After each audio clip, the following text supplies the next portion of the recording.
నమస్కారం కిరణ్ టీవీ భక్తి ప్రేక్షకులకి స్వాగతం. నేను మీ గాయత్రి. ప్రస్తుతం మనతో పాటు సుప్రసిద్ధ జ్యోతిష్య వాస్తు పండితులు బ్రహ్మశ్రీ డాక్టర్ నాయకంటి మల్లికార్జున శర్మ గారు, వారితో మాట్లాడదాం. నమస్కారం గురుగారు. నమస్కారం అమ్మా. గురుగారు, చాలా రోజుల తర్వాత మా ఛానల్కి వచ్చారు. థ్యాంక్ యూ గురుగారు. థ్యాంక్ యూ అమ్మా. గురుగారు, ద్వాదశ రాశుల్లో 3వ రాశి మిథున రాశి. మళ్ళీ పంచగ్రహ కూటమి వలన మిథున రాశి వారికి ఎలాంటి ఫలితాలు కలగబోతున్నాయి?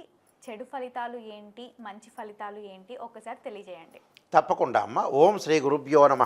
ఓం శ్రీ మాత్రే నమ. వాగర్ధావ సంప్రోక్తో వాగర్ధ ప్రతిపత్తే జగతో పితరం వందే పార్వతీ పరమేశ్వరో వ్యాసాయ విష్ణురూపాయ వ్యాసరూపాయ విష్ణవే నమో వై బ్రహ్మణిదే వాసిష్ఠాయ నమో నమ. గురు బ్రహ్మ గురు విష్ణు గురుదేవో మహేశ్వర గురు సాక్షాత్ పరబ్రహ్మ తస్మై శ్రీ గురవే నమ.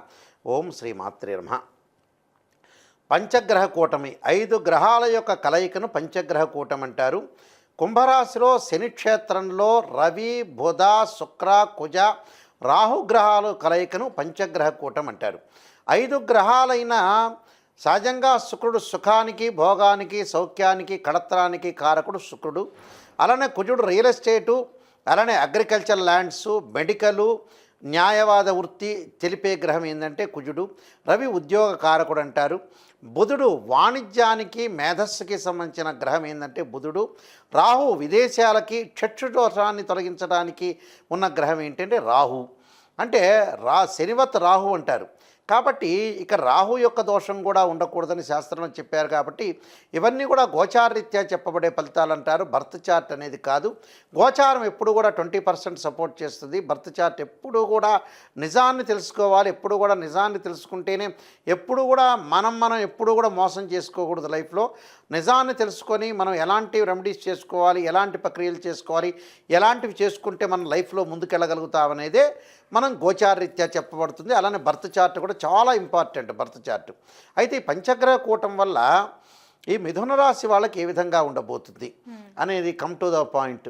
మిథున రాశి వాళ్ళకు వచ్చేటప్పటికల్లా మనకి భాగ్యస్థానంలో 5 గ్రహాల యొక్క కలయిక. ఓకే. సహజంగా భాగ్యస్థానంలో 5 గ్రహాల యొక్క కలయిక వల్ల మనకి ఏ విధంగా ఉండబోతుంది? శుక్రగ్రహం అనేది అనుకూలంగా ఉంటుంది మనకి భాగ్యస్థానంలో ఉండటం వల్ల. శుక్రగ్రహం వల్ల ఎలాంటి ఫలితాలు వస్తాయి? వాహన ప్రాప్తి కలిగే అవకాశాలు ఎక్కువ ఉంటాయి. శుభ కార్యక్రమాల నిర్వహణ, ప్రేమ కలాపాలు, ప్రేమించటం ఒకటి, ప్రేమించిన యువతీ యువకులు పెద్దలను ఒప్పించి వివాహం చేసుకునే అవకాశాలు ఉంటాయి. అదొకటి.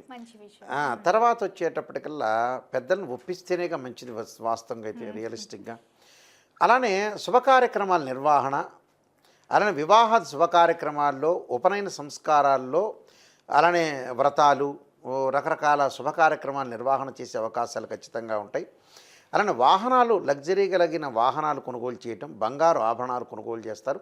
దుస్తులు కూడా కొనుగోలు చేసే అవకాశాలు ఎక్కువ ఉంటాయి. బట్టలు కొనుగోలు చేసే అవకాశాలు కూడా ఉంటాయి. సో శుక్రుడు వల్ల అనుకూలంగా ఉంటుంది భాగ్యస్థానంలో ఉండటం వల్ల. శుక్రగ్రహం బాగుంది. తర్వాత మిగతా గ్రహాల యొక్క కలయిక ఏమిటి అని బుధగ్రహాన్ని మనం చూసుకునేటట్టయితే బుధుడు, ఇక్కడ కుజుడు, రాహు మిక్స్డ్ రిజల్ట్స్ వచ్చే అవకాశాలు ఎక్కువ ఉంటాయి. మిశ్రమైన ఫలితాలు ఉంటాయి. బుధుడి వల్ల ఎలాంటి ఫలితాలంటే భాగస్వామ్య వ్యాపారం అనేది కలిసి వస్తుంది, కానీ ఎక్కడో చీటికి మాటికి గొడవలు వచ్చే అవకాశాలు ఎక్కువ ఉంటాయి. నూతన వ్యాపారాలు ఏర్పాటు చేయాలనుకుంటారు, వ్యాపారం చేయలేకపోతారు. విస్తరణ చేయాలనుకుంటారు, ఎక్స్పాండ్ చేయలేకపోతారు. అంటే ఎక్స్పాండ్ చేయలేకపోతారు. అలానే భాగస్వామ్య వ్యాపారంలో విషయంలో కూడా చిన్న చిన్న డిస్ప్యూట్స్ వస్తుంటాయి ఫైనాన్షియల్ పరంగా. అంటే మీరొద్దు అంటే కింద పనిచేసే వ్యక్తులతోటి కూడా చిన్న చిన్న లావాదేవీల్లో లిటిగేషన్స్ వచ్చే అవకాశాలు బాగా ఎక్కువ ఉంటాయి. ఆ లిటిగేషన్స్ లేకుండా చూసుకోవాలి. ఇది బుధుడి వల్ల జరుగుతుంటుంది. అలా రవి వల్ల ఏం జరుగుతుంది? నవమ స్థానంలో అంటే సహజంగా ఉద్యోగపరంగా ఇబ్బందులు లేకుండా ఉంటాయి. అంటే గతంలో ఏదైతే ఇబ్బందులన్నీ ఉన్నాయో ఆ ఇబ్బందులన్నీ కూడా వాళ్ళకి తొలగిపోయే అవకాశాలు ఎక్కువగా ఉంటాయి. అలానే కొంత పుత్ర విరోధాలు, అంటే తల్లిదండ్రులు తండ్రి కొడుకుల మధ్యలో విరోధ భావాలు ఏర్పడుతుంటాయి. కొంత సంతానపరంగా ఇబ్బందులు జరగటం వంటి అనుకున్న పనులలో కొన్ని ఆటంకాలు జరిగే అవకాశాలు ఎక్కువ ఉంటాయి.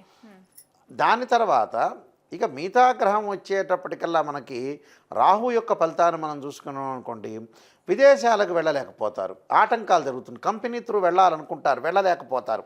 అంటే అకారణ వైరాలు, ధన నష్టం, అంటే ధనపరంగా ఇబ్బందులు లేకుండా చూసుకోవాలి వీళ్ళది. అంటే శుక్రగ్రహం వల్ల ఇన్కమ్ అనేది గ్రోత్ అవుతుంది. యాస్టేజ్గా సిమిలర్గా ఎక్స్పెండిచర్స్ కూడా బాగా పెరుగుతుంటాయి. అచ్చా.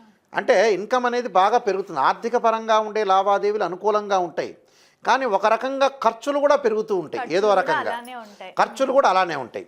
ఆ ఖర్చులను తగ్గించండి. ఈ మధ్యకాలంలో మన వాళ్ళు ఏం చేస్తున్నారంటే అనవసరమైన విషయాలు ఖర్చు చేస్తుంటారు. అంటే అనవసరమైన ఖర్చులు అంటే ఏంటంటే ఒక 2-3 ఎగ్జాంపుల్ చెబుతాను. ఒక అబ్బాయి పెళ్లి చేయాలంటే తండ్రి ఏం చేస్తాడంటే మ్యారేజ్ బ్యూరో వాళ్ళు 20,000 అడిగారని కట్టడు, 60,000 రూపాయల సెల్ ఫోన్ కొంటాడు. ఓకే. సెల్ ఫోన్ కొంటాడు ఆయన. అలాంటివి కొన్ని రకరకాలుగా. ఎందుకంటే ఇప్పుడు ఏది చెయ్యాలో మన దగ్గర ఒక 100 రూపాయలు ఉందనంటే అది నిజంగా దేనికి ఖర్చు పెట్టాలంటే దానికి ఖర్చు పెట్టట్లేదు. ఉదాహరణకు డాక్టర్ని కన్సల్ట్ చేయాలి, డాక్టర్ మోస్ట్ ఇంపార్టెంట్. షుగర్ వచ్చింది, షుగర్ ట్యాబ్లెట్లు వాడమంటే వాడరాళ్ళు, ఏదో సినిమాకి వెళ్తాడు, లేదా సెల్ కొంటాడు, లేదా ఇంట్లో టీవీ కొంటాడు. అంటే ఏది ఇంపార్టెంట్, ఏది నెససరీ, ఏది నీడ్ అనే విషయాన్ని వీళ్ళు ప్రయారిటీ ఇవ్వలేకపోతున్నారు. అది ఫస్ట్ కంపల్సరీ కూడా ప్రయారిటీ ఇవ్వాలి. ప్రయారిటీ ఇస్తేనే, అంటే దేనికి మనం ఇస్తున్నాము దేనికి ఇవ్వట్లేదు అనేది కూడా పాయింట్ ఎక్కడ. అవును. అంటే ప్రతిదాన్ని కూడా మనం చూసుకొని చాలా జాగ్రత్తగా ఉండి ముందుకు వెళ్ళాలి. వీళ్ళు ఏం చేస్తున్నారంటే దేనికి ప్రయారిటీ ఇవ్వాలి దానికి ప్రయారిటీ ఇవ్వకుండా ప్రయారిటీ లేని దానికి ప్రయారిటీ ఇస్తారు. ఓకే. ఇప్పుడు డాక్టర్ని కన్సల్ట్ కావాలి, ఆ పిల్లల యొక్క పెళ్ళిళ్ళు కావాలి, పిల్లల యొక్క చదువులు కావాలి, ఈ 3 ఇంపార్టెన్స్. అంటే వాళ్ళ యొక్క లైఫ్ స్టైల్ ఏ విధంగా ఉండబోతుంది, వాళ్ళ లైఫ్లో ఎలాగ గోలు, ఎలా వాళ్ళ యొక్క యాంబిషన్ ఏంది, నిజంగా ఏంది, సత్యం ఏంటి.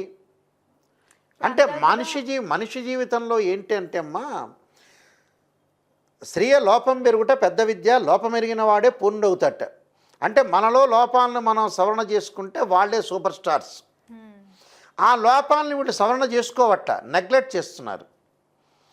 ఏ గ్రహాలు బాగున్నాయి, గురువుగారు నాయకంటి గారు ఏం చెప్తున్నారు, ఆ గ్రహాలకి మనం రెమెడీస్ చేసుకోవాలి, ఎలాంటి జాగ్రత్తలు తీసుకోవాలనే పాయింట్ చూడటల్లా. అయితే ఈ పంచగ్రహ కూటమిలో ఈ రాశి వాళ్ళకు వచ్చే ఆరోగ్యపరంగా ఇబ్బందులు కలిగే సూచనలు కూడా ఉన్నాయి. అంటే వాహన ప్రమాదాలు కలగకుండా చూసుకోవాలి. కుజుడి యొక్క ప్రభావం వల్ల వాహన ప్రమాదాలు జరుగుతూ ఉంటాయి. అంటే వాహన ప్రమాదాలు అంటే మన కారు మనం మంచిగా వెళుతూ ఉన్నా ఎవరో ఒకళ్ళు వచ్చి గుద్ది ప్రశ్నించేవాడు ఎక్కువ మంది ఉంటారుగా. సహజంగా వాళ్ళకి ఏంటంటే బ్రెయిన్ మెచ్యూరిటీ వాల్యూస్ పెరగలేకపోవటం అంటారు. నిజమేలా ఆ కారును మనం గుద్దాము, మనం ఎందుకు మందే రాంగు, సారీ అని 2 మాటలు చెప్పలేకపోతున్నాడు.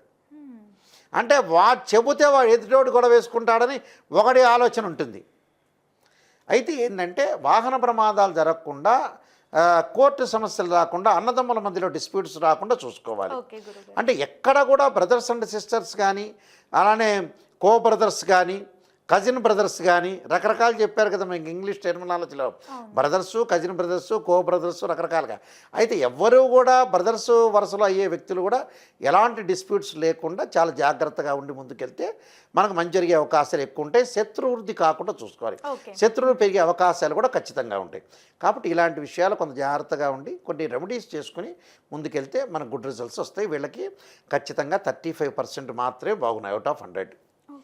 అంటే అలా అని బాధపడాల్సిన పని లేదు. ఇది కేవలం 4 రోజుల పాటు ఉంటుంది, తర్వాత కొద్దిగా తగ్గుతూ ఉంటుంది, 3 నెలలకు కంప్లీట్ అయిపోతుంది. అది అలా అని భయభ్రాంతం చెందాలి. ఇది గోచారమే. అంటే ఓన్లీ 3 మంత్స్ మాత్రం 1 మంత్కే తగ్గిపోతుంది. 1 మంత్ నుంచి తగ్గిపోతుంది. పరిహారం ఉంటుందమ్మా. పరిహారం ఎలాంటిదంటే వాహన ప్రమాదాలు జరగకుండా ఉండటానికి ఖచ్చితంగా కుజుడిని ఆరాధన చేయాలి. అంగార గ్రహాన్ని ఆరాధన చేయాలంటే రాహుకాలంలో దీపం పెట్టడం. అలానే అంగారకుడు ధరణీగర్భ సంభూతం విద్యుత్కాంతి సమప్రభం కుమారశక్తిస్తంచ మంగళం ప్రణమామ్యం అనే మంత్రాన్ని చక్కగా మంగళవారం పూట కుజ హోరలో చదువుకోవటం చాలా మంచిది. దానితో పాటు మిగతా గ్రహాలు పెద్దగా అనుకూలంగా లేదు కాబట్టి ఖచ్చితంగా ఓం నమః పంచాక్షరి చేయటం, సూర్యుడి యొక్క ఆరాధన చేయటం మంచిది. సూర్య నమస్కారాల్లో ఆదిత్యాయుధ్నే సహస్రకిరణాయుధమే తన్నో సూర్య ప్రచోదయాత్ అనే మంత్రాన్ని చక్కగా చదువుకోవటం వల్ల కూడా వీళ్ళకి మంచి జరిగే అవకాశాలు ఖచ్చితంగా ఉంటాయి. భగవంతుడి యొక్క ఆరాధన వల్ల, మనం చేసే పనుల వల్ల మనం ఎవరికీ అన్యాయం చేయకూడదు, దానివల్ల మంచి జరిగే అవకాశాలు ఖచ్చితంగా ఉంటాయి. తప్పకుండా గురుగారు, ధన్యవాదాలు. నమస్కారం.